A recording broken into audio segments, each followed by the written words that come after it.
क्या आपको पता है कि जब आपके सामने कोई बुरी परिस्थिति आ जाती है या फिर आपके सामने कोई मेडिकल डिसीज़ आ जाती है तो उस वक्त आपको फाइनेंशियली सपोर्ट की बहुत ज़रूरत होती है। तब आपको कहाँ से पैसा आ सकता है। तो आज के इस सेशन में मैं ऐसे 4 फैक्ट के बारे में बताने जा रहा हूँ जहाँ से आपको आपकी बुरी कंडीशन में आपको सपोर्ट के रूप में पैसा आता है। तो इस वीडियो को लास्ट तक ज़रूर देखें और लास्ट तक बने रहें। तो भारत माता की जय बोलते हुए करते हैं वीडियो की शुरुआत।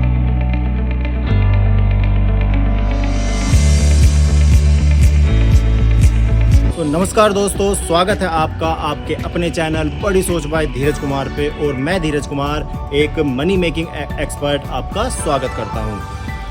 मोस्टली फैमिलीज़ में क्या होता है कि हम हर तरह की प्लानिंग करते हैं। हम अपने बच्चों के लिए प्लानिंग करते हैं, हम अपने परिवार के लिए प्लानिंग करते हैं, घर कब खरीदना है, कैसा खरीदना है, इस चीज़ की भी हम प्लानिंग करते हैं। बच्चों को कैसे स्कूल में पढ़ाना है, कैसी उनको एजुकेशन देनी है, और वाइफ को कहाँ ले जाना है, वाइफ को और घूमने कहाँ जाना है, अपने पेरेंट्स के लिए क्या करना है, इन सभी चीज़ की हम प्लानिंग करते हैं, जो कि बहुत अच्छी बात है। और हर किसी का ये फ़र्ज़ भी है कि हमें प्लानिंग ज़रूर करनी चाहिए और हम करते भी हैं। लेकिन इन्हीं प्लानिंगों में हम एक ऐसी प्लानिंग को मिस कर देते हैं और हम छोड़ देते हैं और हम ध्यान भी नहीं देते कि वो प्लानिंग भी बहुत ज़रूरी है और ऐसा हमारे जीवन में हो भी सकता है। और वो प्लानिंग है मेडिकल कंडीशन के बारे में, कि हमारी मेडिकल कंडीशन भी बुरी हो सकती है, जो कि मोस्टली फैमिलीज़ में हो जाती है।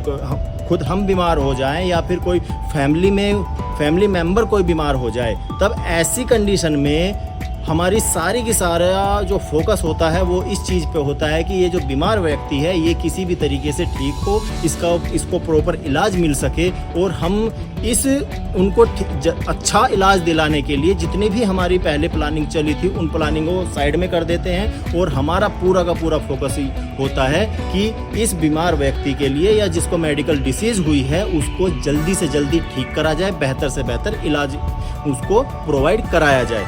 तो मोस्टली फैमिलीज़ में 90% से भी ज़्यादा भारतीय परिवारों में जेंट्स कमाने वाले होते हैं।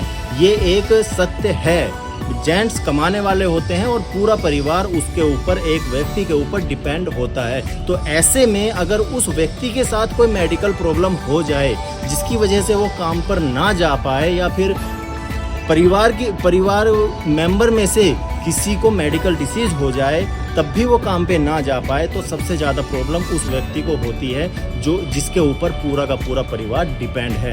तो ऐसी कंडीशन में आपको कहाँ से फाइनेंशियली सपोर्ट मिल सकता है, कहाँ से आपको पैसा आता है, या कहाँ से आप पैसे का अरेंजमेंट कर सकते हो, ये सबसे बड़ी प्रॉब्लम होती है। तो इस वीडियो में 4 फैक्ट के बारे में मैं आपको बताने वाला हूँ कि कहाँ से किन कंडीशन में हमारे पास पैसा आता है। और इनमें से सबसे जो मोस्ट फैक्ट है वो चौथा फैक्ट है। तो इसीलिए इस वीडियो में लास्ट तक जरूर बने रहें और इस वीडियो को लास्ट तक जरूर देखें। सबसे पहला साधन जो हमारे पास पैसे का होता है वो होता है सैलरी।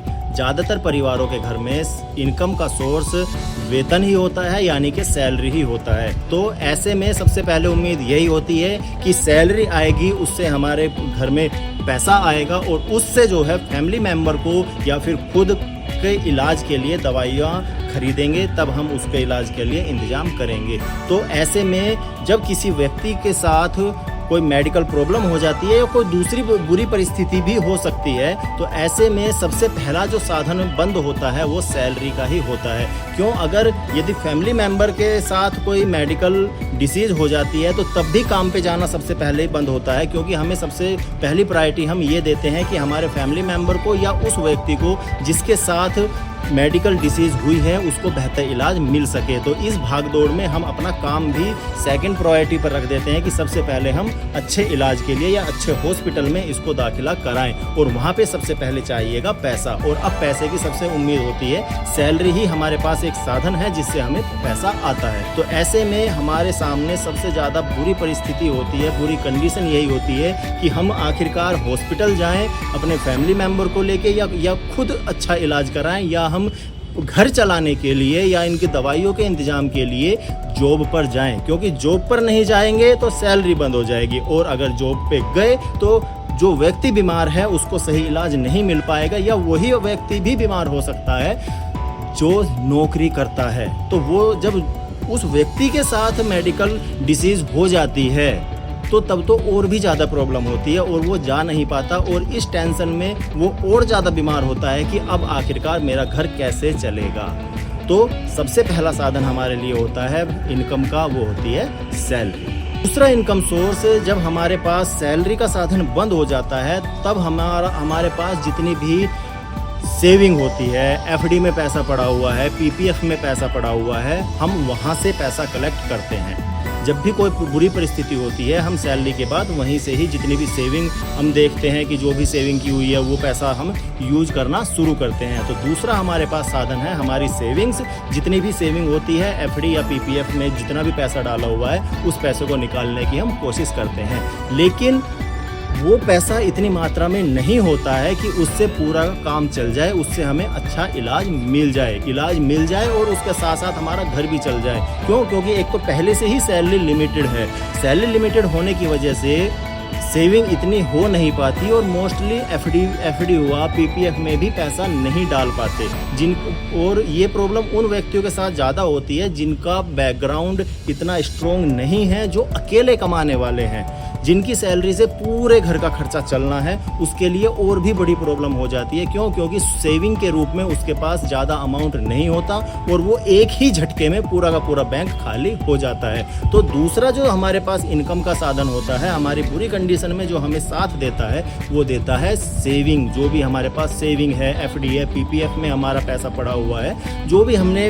अपना कोई प्लान लिया हुआ है, एलआईसी वगैरह लिया हुआ है, तो वहाँ से कोशिश करते हैं कि यहाँ से हमें पैसा आ जाए। तो दूसरा इनकम और सोर्स है हमारे पास। जितने भी सेविंग के रूप में हमने पैसा जोड़ रखा है वो नंबर 2 पे खर्च होना शुरू होता है। जब हमारे पास पहला साधन भी बंद हो जाता है, यानी कि सैलरी भी हमारी बंद हो जाए, वहाँ से भी इनकम ना आए, जब हमारी सेविंग एफडी या पीपीएफ भी बंद हो जाए, वहाँ से भी पूरा का पूरा पैसा हम निकाल लें, वहाँ पर भी हमारे अकाउंट में भी पैसा ना बचे, तो अब ऐसे में तीसरा साधन हमारे लिए काम में आता है। और वो तीसरा साधन क्या है? वो तीसरा साधन है प्रॉपर्टी। जो भी हमारे नाम पे प्रॉपर्टी होती है या फैमिली के नाम पे प्रॉपर्टी होती है, कोई प्लॉट लिया हुआ है, कोई ज़मीन ली हुई है, हम उसको बेचने की कोशिश करते हैं कि ये इसको बेच दें और इससे जो पैसा आए उससे हम अच्छा इलाज अपने फैमिली मेम्बर को या मुखिया को, मेन मेंबर को हम अच्छा इलाज प्रोवाइड करा सकें। तो ऐसे में हमारी कोशिश यही होती है कि वो किसी भी रेट में जैसे भी हो सके जल्दी से जल्दी वो सेल हो और हमें उसके सेल के रूप में पैसा आए। क्यों? क्योंकि हमारी सबसे पहली प्रायोरिटी यही होती है कि अपने फैमिली मेम्बर के लिए कि उसको अच्छे से इलाज मिले, वो जल्दी ठीक हो। और इसीलिए हम जितनी भी प्रॉपर्टी हमारी होती है हम उसको बेचने से भी पीछे नहीं हटते हैं। तो तीसरा साधन के रूप में हमारे पास इनकम का होता है, जहाँ से हमें बुरी कंडीशन में पैसा आता है, वो होते हैं हमारा जितनी भी लैंड होती है, जितनी भी प्रॉपर्टी है, कोई मकान लिया हुआ है, वो उसको बेच करके हम पैसा कलेक्ट करते हैं। अब बात करते हैं हम चौथे साधन के रूप में। अब आप ये कहेंगे कि क्या धीरज ऐसा चौथा साधन भी होता है? क्योंकि हमने आज तक सुना है कि सैलरी भी हमारी चलो ठीक है, सैलरी से भी पैसा आता है, वो भी ठीक है। उसके बाद जो भी सेविंग में है, मोस्टली हम सेविंग से ही यूज करते हैं पैसा, वो भी हमने यूज कर लिया। हमारे पास जितनी भी ज़मीन जायदाद है वो भी सब हमने बेच के उससे भी हमने पैसा कलेक्ट कर लिया। तो क्या अब और भी ऐसा कोई साधन बचा हुआ है कि जहाँ से पैसा आए?